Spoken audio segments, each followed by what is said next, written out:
to the Writestream for Wednesday, October 29th, 2005. Wunderbar.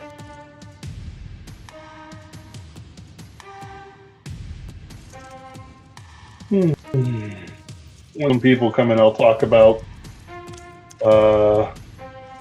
structuring a story. So this is for a mega episode that I'm writing. I want to get back to the novel, but I just keep finding myself stuck on Pinkerton's Ghost, and I just need to get some stuff written out and prepared out, which you think is kind of, like silly. It's like you have multiple things going, yeah, but I haven't released an episode of Pinkerton's Ghost in a long time. Fortunately, there's some in the audio editing stages, which reminds me. Sorry, I know this is bad form, but there's actually somebody working on it that I need to make sure is working on it. Sorry, Ken.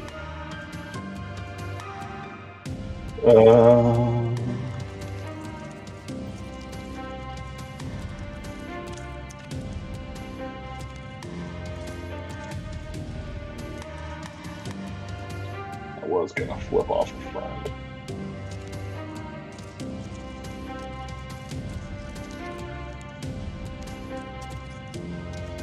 But I will wait and see. Come on, goodbye. Okay. Yes, it's gone.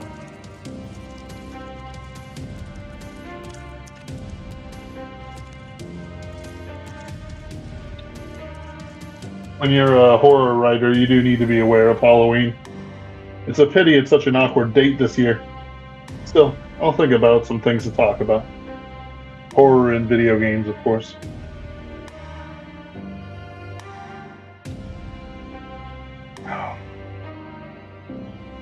Let's see.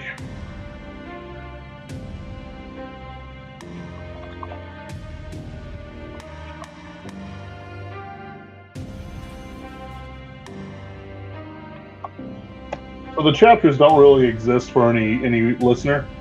They only really exist for me. They only really exist for me in the things that I do, which is completely different than what you would hear in an episode.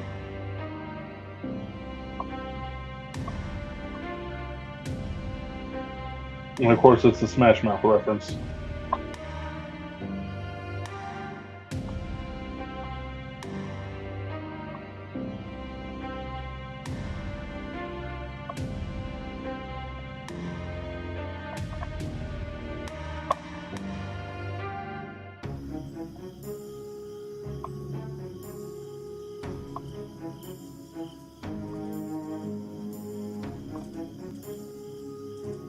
So I do have recurring characters. The big one is going to be Merovich, and I'm just going to make sure I've got his spelling right.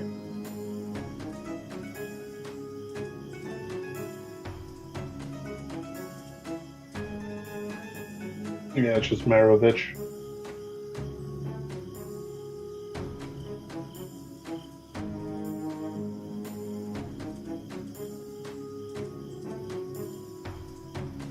You have to understand. It's all in what you hear and stuff like that, you know what I mean? But since this is a mega episode, this requires a little bit of thought about how I want to structure this. Feel free to put questions in the chat, if you have any. So I want to hit about 15,000 words, give or take. To do that, you need about 7 sections for a novella length, or a novelette length that I'm doing right now. Now, it's 15,000 words by this count, not other standards. The reason why I want about 15,000 words, or at least above 12,000, 10 to 12, 15,000 would be best. I feel like this will need about 15,000 words. That's my instinct. In the same way that an electrician can say, I think you're bleeding power into something, that's kind of the same feeling. So you need 7 sections. An introduction section, that's chapter 1 here. Hey, now you're an all-star. You need this can include a preparation chapter, which I think I'll shoot into pretty quick, in about 3, 5, 10, not more than 10 paragraphs, because there's a thing as prevaricating about the bush. Then you have multiple chapters of action, including a climactic chapter at the end. Each chapter, for a length like this, should be treated like its own short story within the greater story of the event.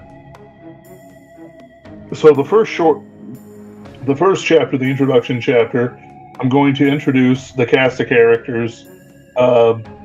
In the last time with Wild Hunt, I introduced all the villains. So you had the elf. You had an elf. You had Artemis, as in the goddess Artemis. You had another elf riding an elephant. A spooky banshee ghost woman who had a bunch of spiders. And then you had Mordred Padam, as in Mordred. In our design, he took over his son's Madrout's, I think. Melahan's body, his son Melahan's body, and sort of took that over. And then with some other dark magic he did with Morgana, he has immortality. He's not. He was really the showstopper. So in this case, my showstopper here will be a little bit different. We need a few, like my conception at first is something in the city, something in Appalachia, something voodoo, something in the desert, and then something in the ocean. So it's basically, the Yahtzee thing.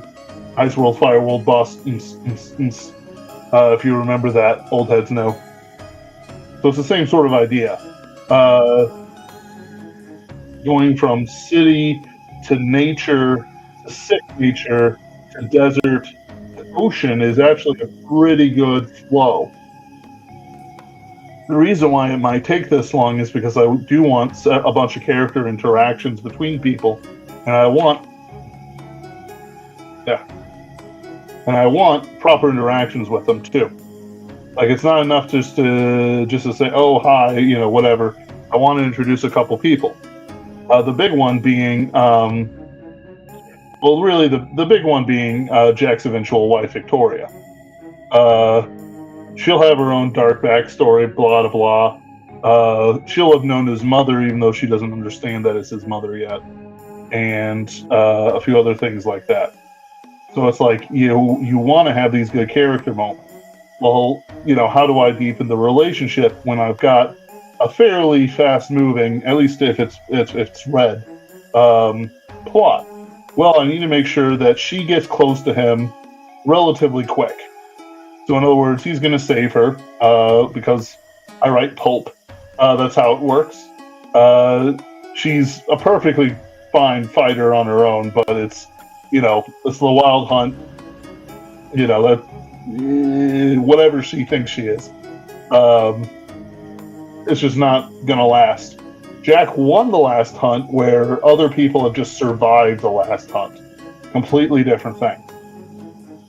So it's kind of like that kind of, it's hard to explain it, but it's like I want a character balanced in a certain way. You want to keep somebody in the romantic sort of sense, not the realistic romantic sense, but in the story romantic sense, sort of balanced out with each other. So with why's my pen wet? Anyway, so in other words, she survived a wild hunt and she's been active in the world around. That doesn't just happen, right? But at the same time, I don't want to make a feminist go-girl, whatever. In reality, she's a heroic character. She's like Deja Forrest, in a way. She has things that she wants to do, but at the same time, clearly outgunned by some of the threats there, and it needs to be balanced out by John Carter, Jack Morrow in this case. It's a difficult thing because whenever you like the environment we're in and what I was raised with was a lot of girl power. So like how do I interact with her without going into that? Well, one of the solutions I've thought about is to make her kind of a keep. She talks when she's comfortable with you, and she just talks like it's things like I've seen women do it with the men they love. They just talk, so she'll do that with Jack. What he provides her is dead elves. That's kind of a whiplash for some of you who are just probably turning in. But when it comes to things like, character interactions, balancing out of characters, there has to be something very real that they provide. Jack saves her life, which kind of, frees her up to be a little friendly with him, even though she was friendly before, right? Because she's heard of him. And he's terrifying. All the enemies of the world that come across him curse his name. He fought Mordred and walked away. Now, admittedly, Mordred sold him for a favor with the Elvish courts, which that's going to come back and bite someone eventually. I just haven't gotten to that story yet. Lieber de Mont, that was a good elf name. So it's like that kind of thing. It's when you have combat-related characters, you can't really put them on an even field, especially if they're mismatched, kind of thing. But in reality, of course, as a writer, I know that I've explicitly done things so that they're matched. And then what will happen is that after the initial burst of excitement, they'll have a moment where they get really into killing elves. And have to kind of pull themselves out of it, as in like they're getting into their lust. At the same time, bloodlust. At the same time, it's not a question of them to really get into their wrath, even if it's richly deserved. Because elves in our universe follow the John C. Wright rules of having a tie to Tartarus, which in the backstory of Victoria, that's what she's been doing. Now, I've got some choices. I could have Victoria explain her backstory to you, the reader, or the listener. That would slow down the plot a bit.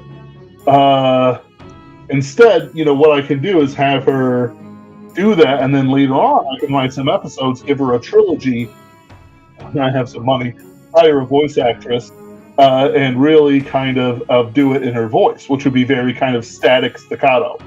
In the same way that Jack is kind of melancholy and Shakespearean, kind of, her voice would be very much like, and this happened, and this happened, and this happened, and this happened, and this was like this, and I used these bullets, and they died, and I killed them.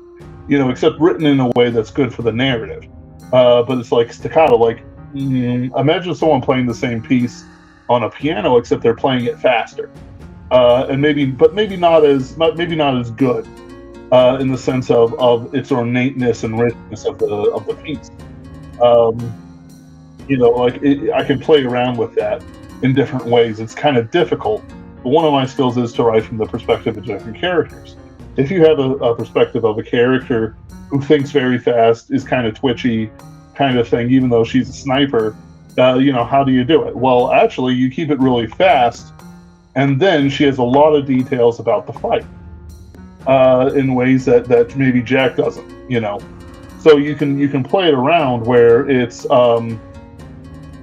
so much different. Like it has a balance to it that just kind of plays it out in contrast to the other stories. It's one of the things people get wrong about perspective. They write from different perspectives, but even guys like George R. R. Martin rarely really vary up the perspective enough to feel like a different character. In Awaken the Nightland, John C. Wright's great book, you have 4 different perspective characters, and each one sounds different from the others. The first one sounds different from the second, who's a woman, and she's a little bit higher class. And then you have the third one, which is a man staring death, and so he has this melancholic, despairing attitude about it. And the fourth one is actually an Englishman in a horrifying situation. So he has a kind of nonchalance about him that is different to what the other three are. Like, you'd have to read it, you get it. The first one's like the most generic, but it has this sort of like Greekness to it. In ways the others don't, and it's not just in the names.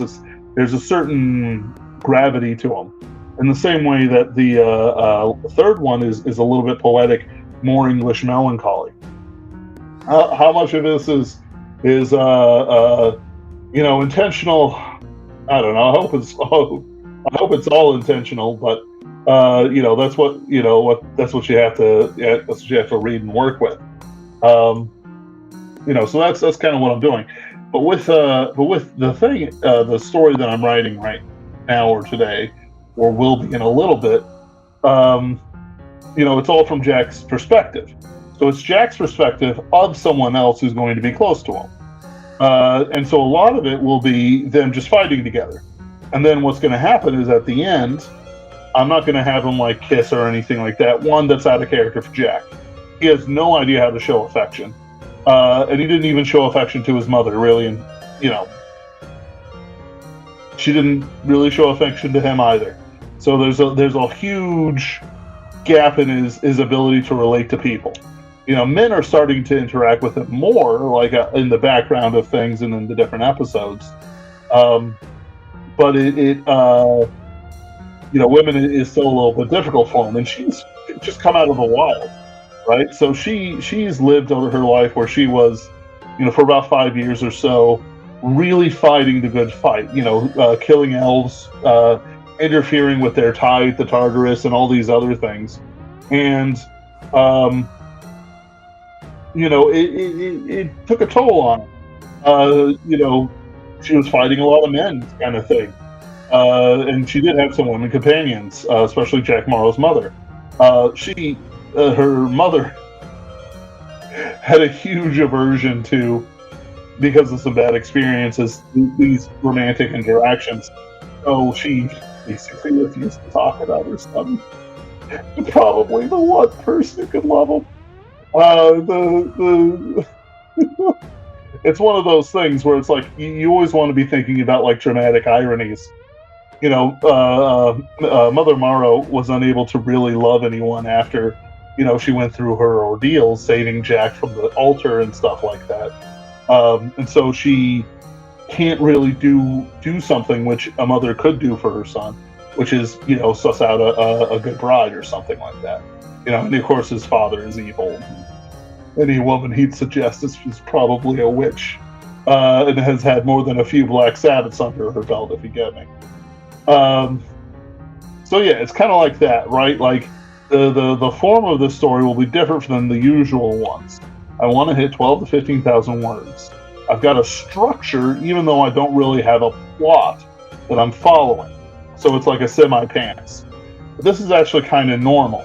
I just have to think about it a little more because I want the whole story to be structured in an appropriate way that won't lose the plot or get consumed by different plot threads of other people. So it's like, that's the reason why I'm probably not going to tell her story. She probably wouldn't tell a complete and total stranger her story, even if he had saved her, and even if he is killing a lot of elves for her. And she really likes that. But she just hates elves. She's an elf racist. Complete and total. I just thought of some things. I'm not going to do it. But, it's that kind of thing, right? Like, so I've got a balance of the characters. There'll be other characters who bounce off Jack and interact with Jack, both with his character flaws and with, his ability to kill a lot of things. And that's kind of how you want to work your story out. It's more than just some sort of, plotting things out. Okay, this will happen here, this will happen there. Well, in reality, you need to sort of say, okay, hold on, what are the things I want to see in the story? I want to have Jack do another wild hunt. I want Jack to be introduced to his wife, future wife, Victoria Langley. I want to have the Unismasher choke out a Kraken, as a way to send it off. I want to do some cool Road Warrior, Mad Max stuff. So to that end, I need to do a few things. I need cool obstacles they can fight. The first one is really simple. They start in a city. They will fight their way through the city, which is full of elves and stuff like that. Starting with like Central Park, say, and then driving all the way down, into the Appalachian Mountains, where I'm thinking Bigfoot, and the trees and more. Maybe have a character like Mags come out and try to kill him incognito. Maybe with some wood elves, sort of like a Revenge of the Forest kind of thing.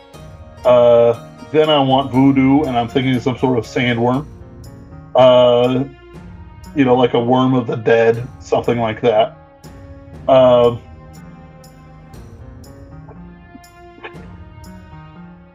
The desert is not one I've really thought about, and I'm not quite sure what I want to do. In the previous one, I had an insect theme for the fourth setup, which came kind of apropos of nothing. I just had some spooky ghost women, and I'm like, well, who would ghost women hang out with? Oh, yeah, giant insects. That sounds pretty good. It's one of the hardest things I've ever written, having a spider the size of a bulldog or a Rottweiler or, almost a Great Dane, basically jam itself into the open window Jack has. And then he has to beat it to death inside his vehicle. I just go see just go watch the Wild Hunt episode. Pretty wild. So then I think I might do something with cactus. I'm not sure. It's like one of those things where like I have an idea of like a giant cactus crab, but that might not be a good idea. Especially since I just had a giant Shai-Hulud made of skulls in the previous episode, which is plenty big. So maybe I don't want rock golems. That doesn't sound like something you could shoot to death, like rock golems. So it's like kind of not really what I want. So like there's other things as well. Scorpions, but then again, that's kind of like spiders. It's not really there. Maybe giant snakes. That's kind of like the Shai-Hulud made of skulls. Maybe I want Indians or something, Native Americans. But that's kind of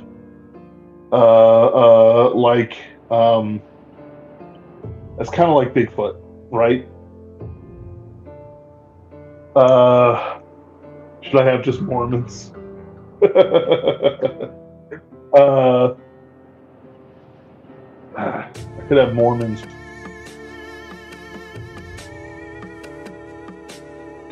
That might be something. I could work something out like that. Make references to various famous Mormon creators or something, and they're Mad Maxing it. All right, that might have something to it. And then the last one, it's Sea People. Sea People have been a part of Pinkerton's Go since like episode 7 or so, episode 8. One of Jim's like second or third episode. It was a third, I think. Second or third. Because the first episode was the Ghost of Griffith Park. First episode. Second episode, I think, was actually the elf who's Leon and the Seed. The third episode, I think, was the Sea People. Because he was investigating some disappearances. And then they'll have a giant Leviathan that I'm going to ramp the Unit Smasher into as they win. And that's it. That's kind of like how, like, I don't need to remember everything that I've done. But, like, I'm not going to have the same sort of thing as the previous Wild Hunt. And if people who are knowledgeable about writing and plotting and stuff like that, they've already seen, the mistake that's something I'm not doing. And that is that I'm not resolving. There isn't much personal tension in that kind of thing, so I have to work on it. Maybe some of the soldiers who have joined with Jack are going to betray him in number 4. Maybe he does something to tick off Victoria.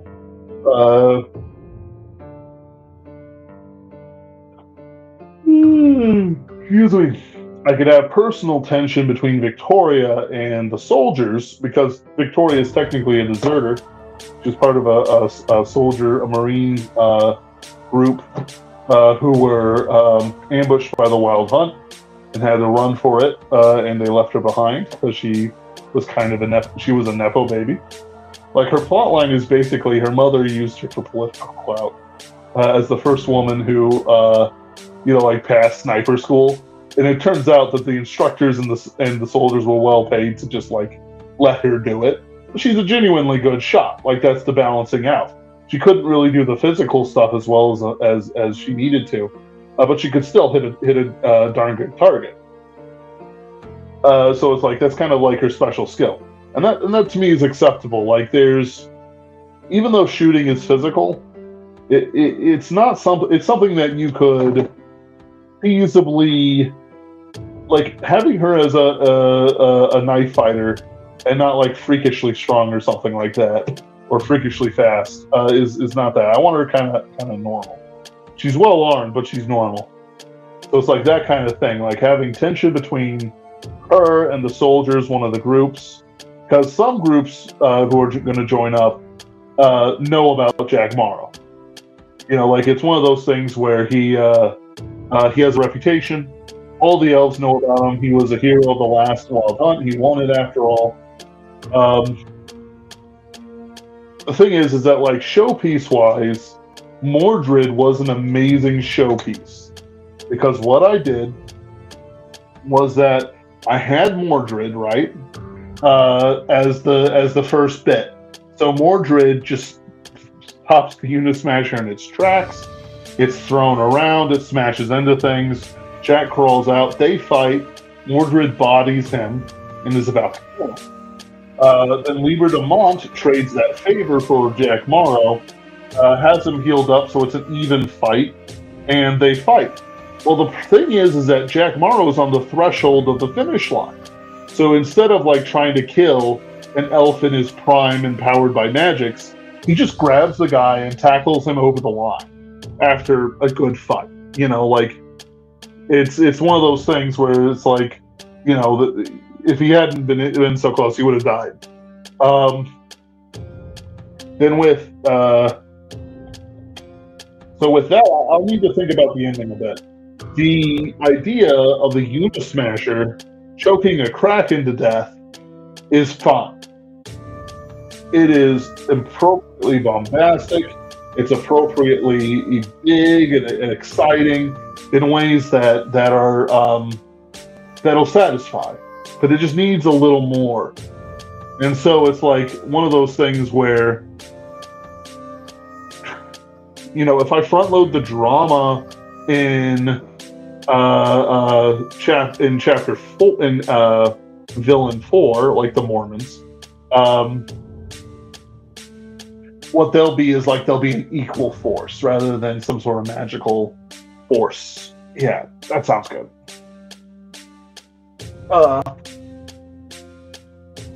Believe you me, I believe in Desiree. Just not in Missouri. Like hell, we're giving up Eden to those ungodly. No Deserators in here. Desert retards. Yeah, desert retards. There we go. In my pristine, bloody Missouri, they'll never make it past the cornfields. So it's like that. But like when I have the characters exhaustedly pull in for the final fight, there does have to be a balance. Most of them are going to be dead already, eaten by Bigfoot or the Shai Halud. Then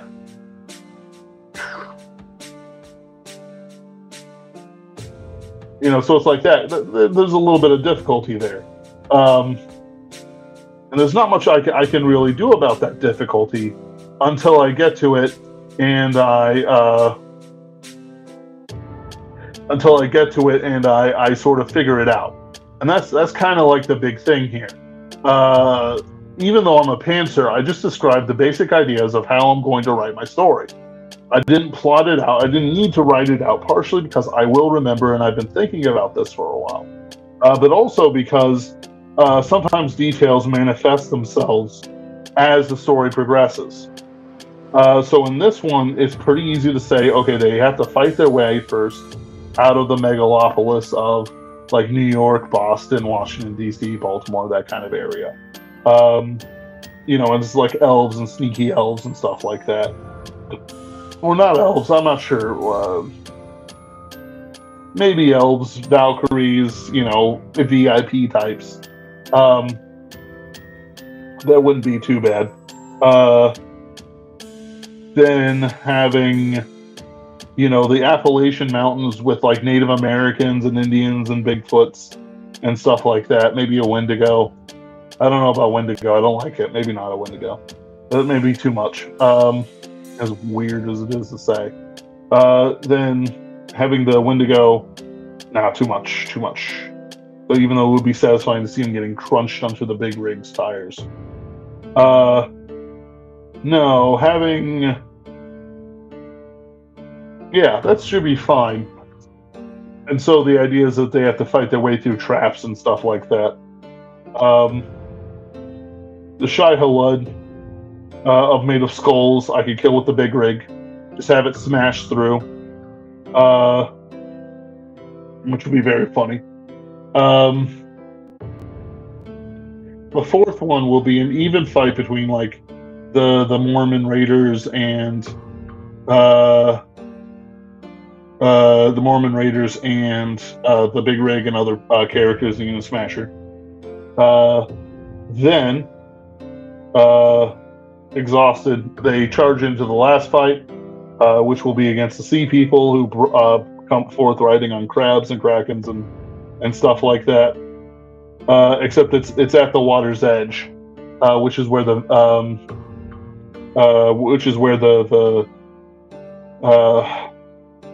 victory line is. So you can have the characters fight their way through pretty relatively easily. I'll set the rules very specifically so that only one person has to make it across the line. And then what I can do is, because I've got an actual honest-to-goodness trained sniper, she will sand ghillie suit her way across the battle line. There we go. That's where it is. It's like one of those things where, how do I want to say it?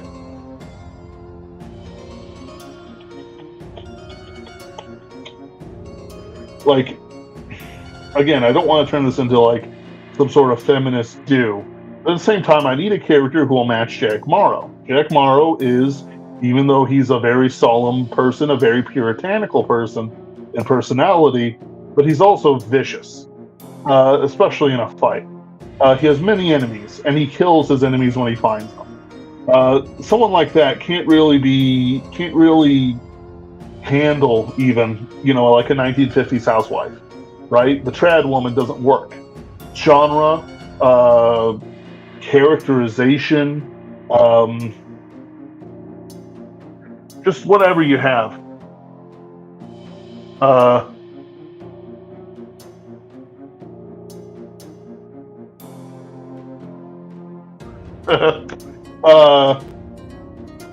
So So, like for Sean Russo, his wife, his future wife, hopefully, Victoria is a very tread wife type. You know, then his previous wife though was Cynthia, who was kind of a vicious gold digger archetype kind, even though she wasn't really a gold digger. But you know, Sean was a loser, and women can't really abide losers at that time. Then we had Victoria. Jim's character allows for a greater variety, but fundamentally all his relationships are toxic.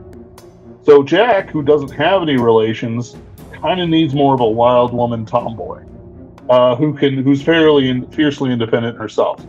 So that if they don't see each other for a little bit, one, Jack is too faithful not to just love her wherever she comes in, and secondly, she has to be kind of paranoid sort of thing. Like one of the jokes I have is like, you know, someone walks in and they see Jack Morrow stabbed, and it's like, you know, what'd you do? I tried to be fresh with Victoria. I tried to, you know, I came up on her and surprised her and slapped her butt, and she stabbed me. Fool's on me for surprising her. But she looked happy I tried. Did you get the first aid kit? You know, it's that kind of thing. You know, like, you know, she's hanging by her ankle, you know, up above a snare trap, and he's like, I told you I trapped these woods. Yeah, I thought I had to trap the woods. You know, you have to look out for these traps. Jack, I know I have to look out for these traps. But yeah, but you should look out for the trap. Jack, just let me down. You know, that kind of thing. Where it's like, you know, he's trying to patiently explain, but not really reading the social situation. But at the same time, she's, you know, she knows that she made a mistake, you know, kind of thing. Which, you know, like, I don't want to say you can just do that with a woman, but it's like if you know her well enough, you know how to do it. Like, you know, I have a woman I do a lot of gardening for, and she said some things that was kind of hypocritical, and I said, well, you know, you've asked me to do the same thing to them. Okay. You know, she accepted it. You know, but you know, she's an older woman, so like, you know, there's less pride there. But it's like, you know, like it's one of those things where you got to know how these people interact. I'm not actually going to show that to people, you know, because it would be a little bit splurgy, a little bit glurgy, that kind of thing. But you know, I want to make sure I have the dynamics of their relationship in my head. So, like right now, Jim has a relationship with a woman by the name of Iphigenia. She was a sacrifice for Athena, but she got hanky-panky with her two bodyguards, and so she wasn't a good sacrifice to Athena. So Jim is kind of like holding on to her, partially because she's hot as all get out, and also because he has no idea what she's going to do if he doesn't keep an eye on her.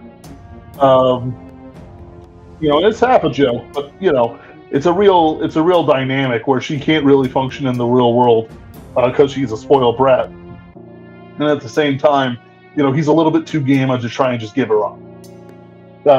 You know, for Sean Russo and Violet Hunter, they actually have a very caring and healthy relationship without much complexity. While it's complex right now, while Sean's going through his murder mystery, which will be the next episode I write for Sean.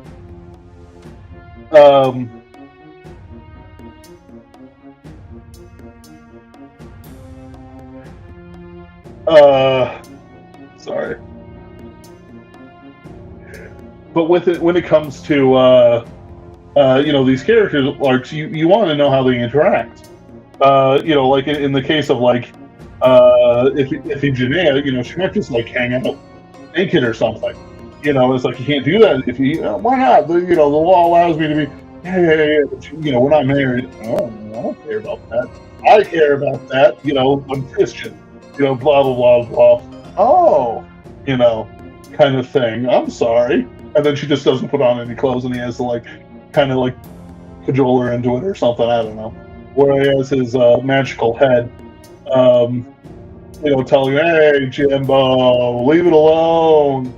You know, et cetera, et cetera. Like, it's one of those things where there's, like, character interactions you can have. Or, like, if he orders, like, a crap ton of things,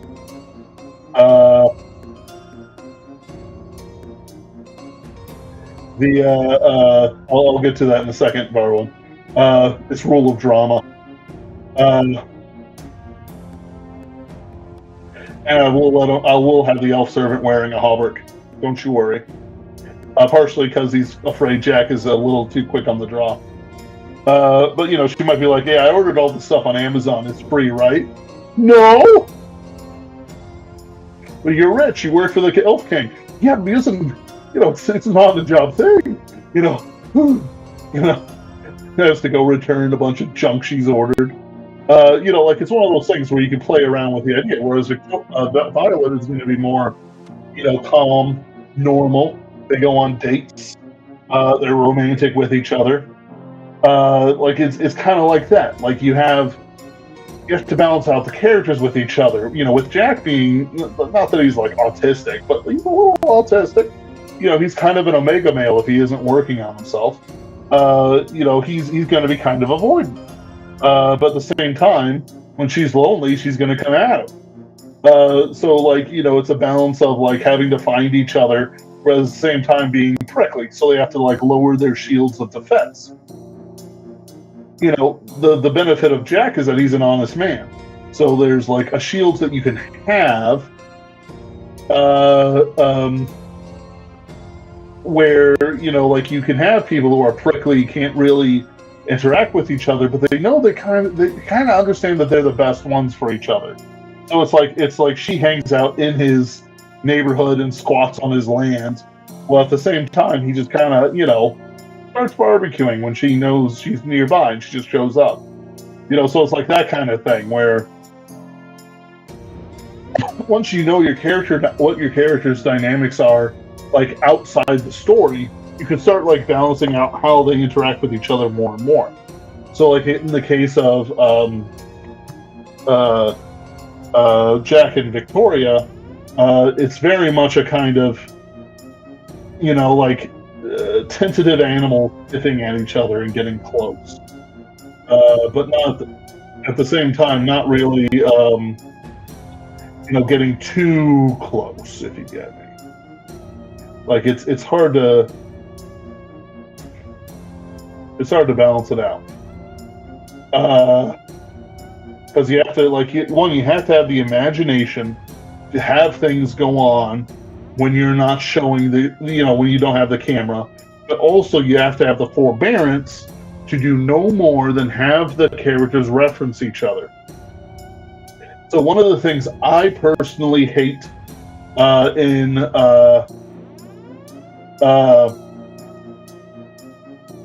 I just got it. First of all, it did come by mail. That is, the elf servant is wearing a brick. All right, I've got a gag for that. I can't believe it's been this long. I must be a moron. But when it comes to these character interactions, like a lot of people show off things because they're cute moments, but in reality, they're only really for women, and only women who actually care about it, which they might not. I don't blame them either way for it. Cute moments are the stuff of relationships, but it's hard to play out kind of how things will go. As much as you might want these things to happen, I think Jack Morrow and Victoria will have a good relationship. But at the same time, they need to be balanced out. Like Iphigenia and Jim's relationship is just going to be bad. It's going to be bad medicine. But Victoria and Violet and Sean's is going to be good. With Violet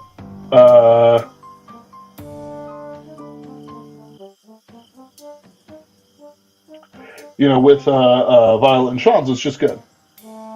With Victoria and Jack, it's like you want to balance it out. I do like my characters, but I don't like them that much. I don't like it when authors really go into detail with those cute moments. I feel it bogs down the story, slows it down, and while it is a good character moment, it might not necessarily be the best for the character and the pace at the time. So there are times when you can have cute character moments, and that's at the beginning after you've set your plot, and it should only take a paragraph or two. And then, unless it's like the focus of the story. This assumes that you have a story that's going another direction, and you want to have your cake and eat it. And also at the end, like let's say that Jack, I have an episode where Jack has the fight of his life again, and he comes back, and Victoria's just hanging out, outside of one of his properties or something, cooking a bit of deer or something like that. And she's like, "Oh, tough day, tough day. Let me tell you about my day." And she feeds him, and they're cute about it or something. And not cute, but like just cute for them. It's like one of those things. Like what makes something like not part of the current problems is making sure that there's a proper order between the characters. So if you have a character who's very much sorry guys, I just lost one of my earbuds. If you have a character who's interacting with another character, but you don't want it to be outside of what we would call trad now, you would have to make sure that there's a balance between their masculine and feminine interactions. The idea is that you give one character feminine interactions and one masculine, of course, blah, blah, blah.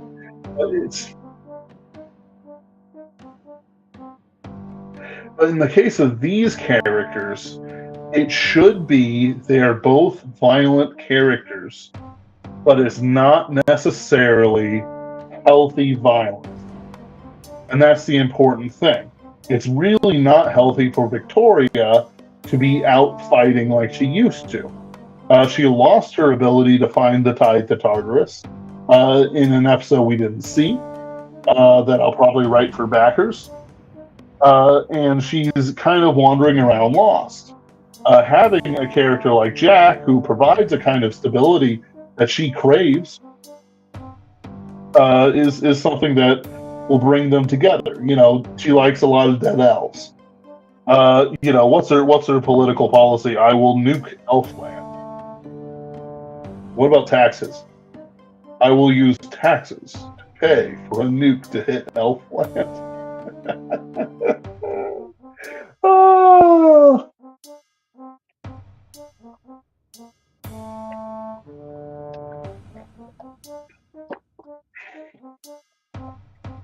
Oh, I do think that's pretty funny.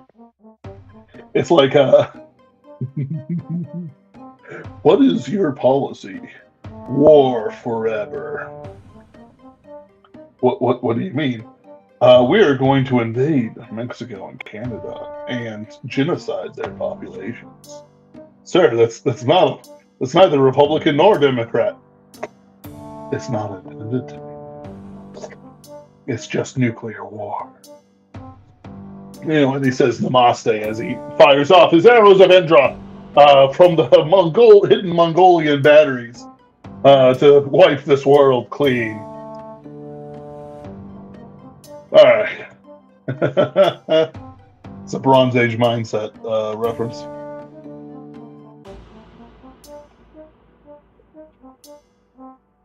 Sitka? Absolutely not.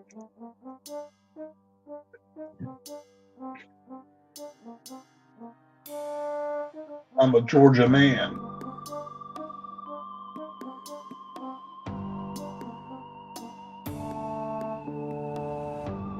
There it is. I just like the kerning on Georgia.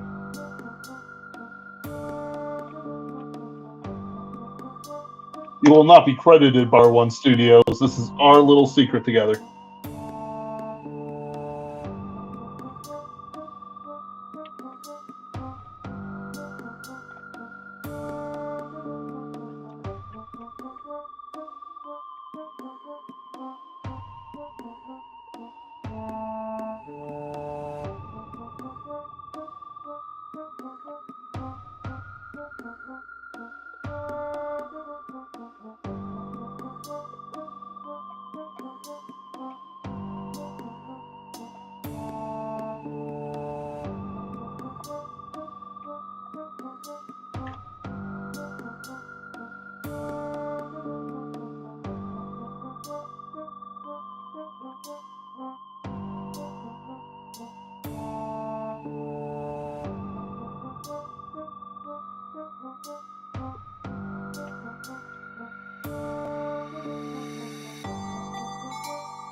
Yeah, I don't like it. It's a reach.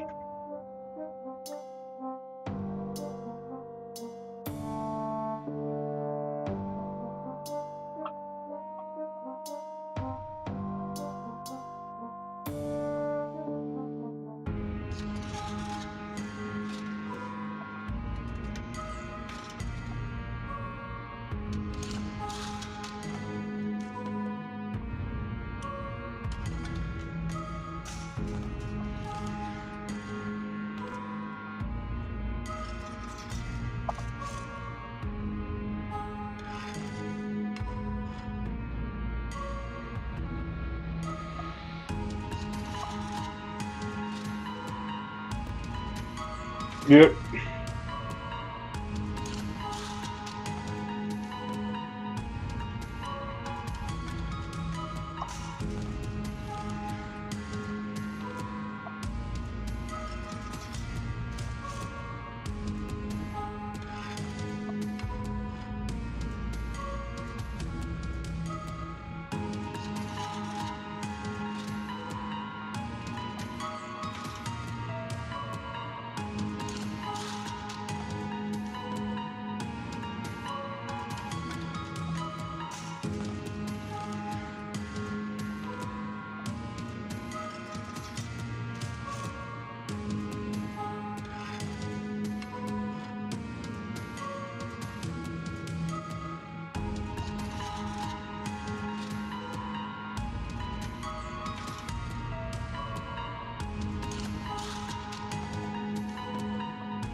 Why can't it spell mailing correctly?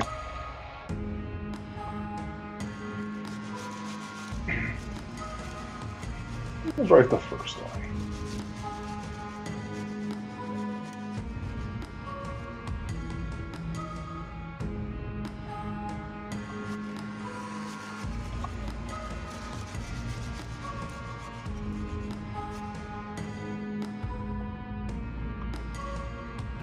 You can just capitalize whatever you want.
So, like, one of the things that you need to do for these is, like, figure out basic ideas as to what, you know, your ending's going to look like. So I want them, like, I could make different... I can have different choices.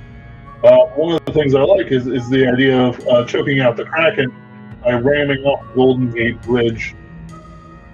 And then, like, one of the things that we can do is, like, there's famous beaches, like the Sunset Dunes and stuff like that.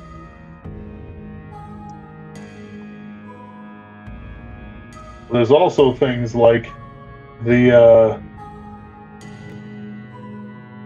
come on, load up.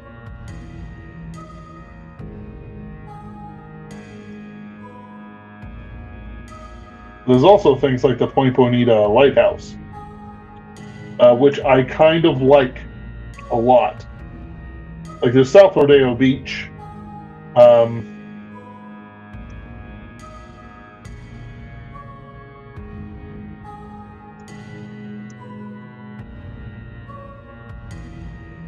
And some other things, you know, that can really, you know, be useful here. Yeah, I think...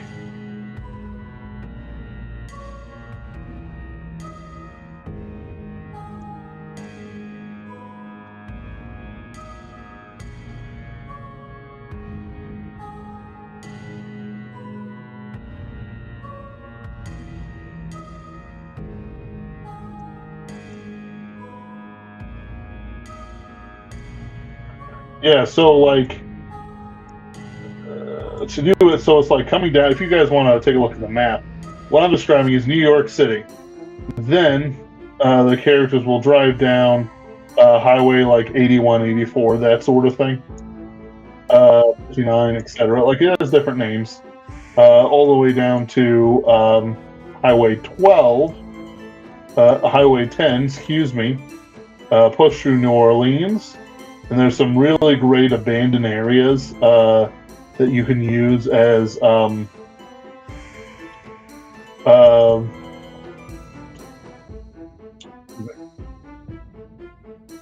great abandoned areas that I could use for you know, the sort of thing. Then up Houston,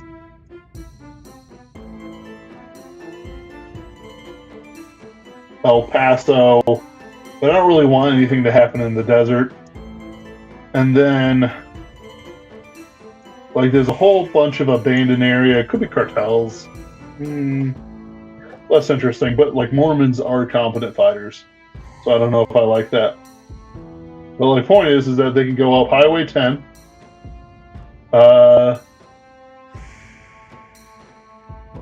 Yeah. I like it. Kind of follow...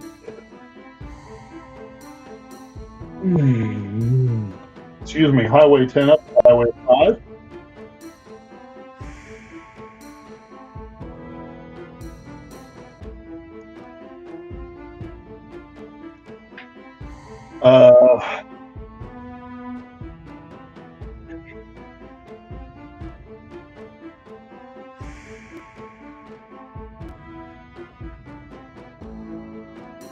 Yeah, that kind of works.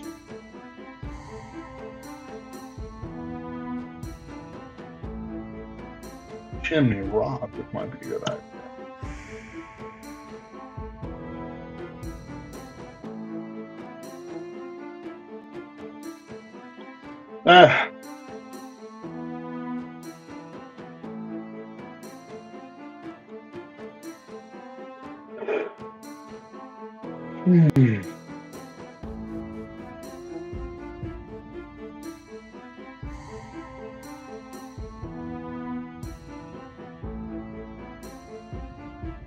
I'll be asking for too much.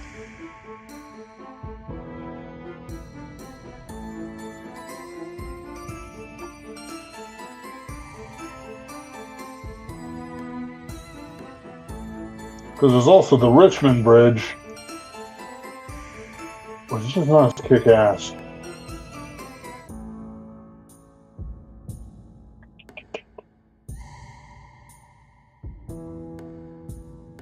No, I think they go for the Golden Gate. Because they have to take out the long way anyway.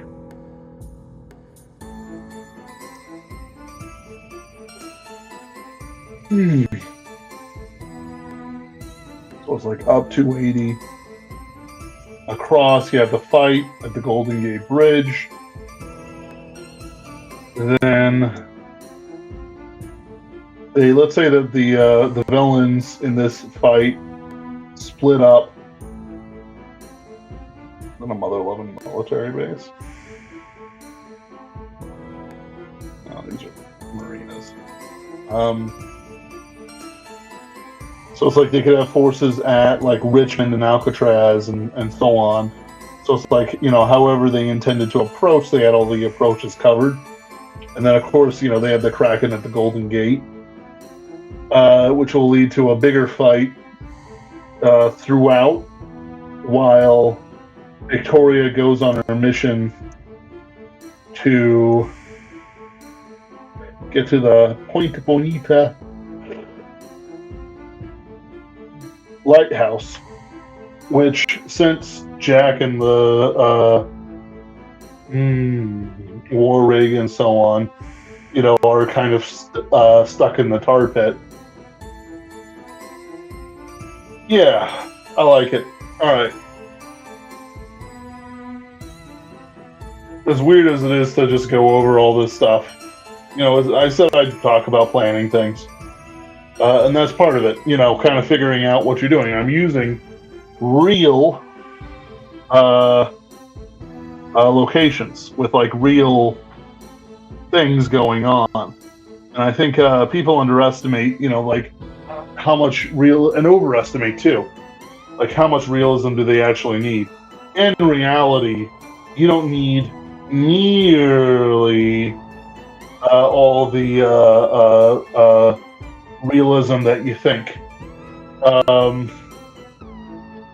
Like it's like there's if you're writing a Victorian romance, right? You need to get the boots right.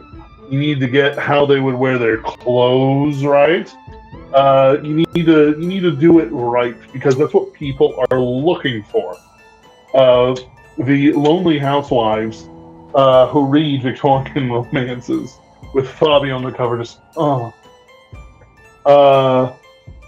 they require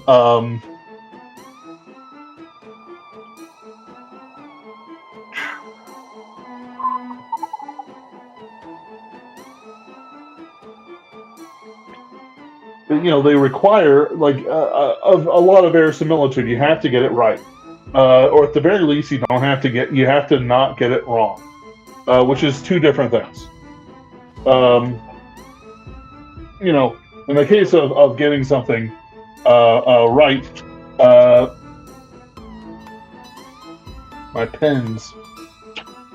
In case of getting something right, you do want, if you're going to mention a style, it should be the right style. But if you're mentioning that his long coat was spattered with mud, his riding coat, that's actually acceptable. You don't have to go into that much detail. A man riding a horse in damp England, cold winds and everything, would almost certainly require a riding jacket. So it would be weirder to not talk about the riding jacket. At the same time, you don't need to go into detail about the riding jacket. It's not like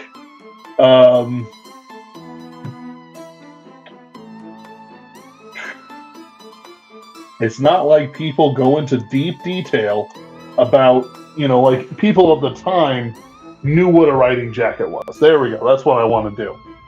Because they knew what a riding jacket was, they did not go into detail about their riding jackets.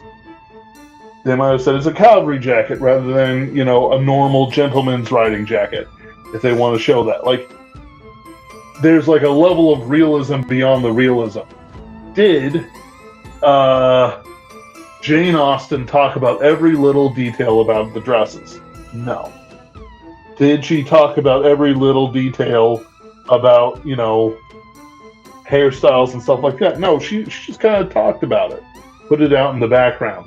But then, when she's talking about manners and people interacting with each other, she actually goes into a lot of detail, even though she doesn't go over the play-by-play. In the same way that an announcer can say, "Oh, he dunked the ball," he doesn't need to say, "Oh, he put the ball into his hands, dribbled, rushed past the defenders, leapt up, and the tips of his fingers pushed the ball into the hoop, and he scored 2 points or whatever." No one needs that. We all know what a dunk is. Maybe if you were like in Japan or something, you need to explain what a dunk is. But in reality, you don't need to explain what a dunk is. So yeah, it's like I don't need to explain every ounce of the detail that goes into the dunk, but I do need to have a plan and know what a dunk looks like. So that's what I'm discussing at this point. And ending it with city and city, and then ending it with city to city, and then into the wilderness of a different kind is kind of how I want it to go. But we'll see. It's one of those things where it's like you need to make decisions about it at some point in time. But at the same time, you don't really need to make all kinds of crazy decisions ahead of time. Let's try to go to 130. Maybe about 1K words.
I hope she reads his. I hope she reads his phone. That would be.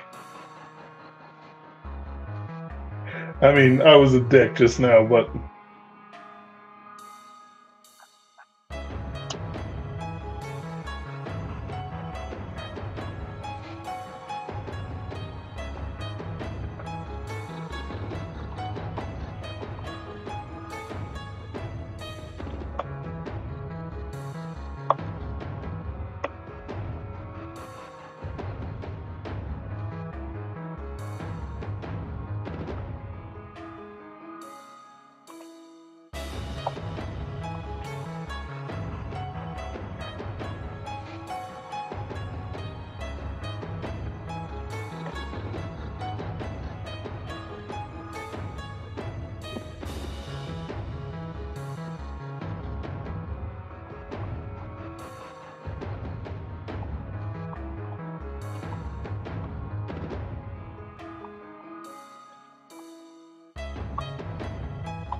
This spell check is kind of worthless.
All right. I think I went over everything that we're going to do with this story and uh, took care of the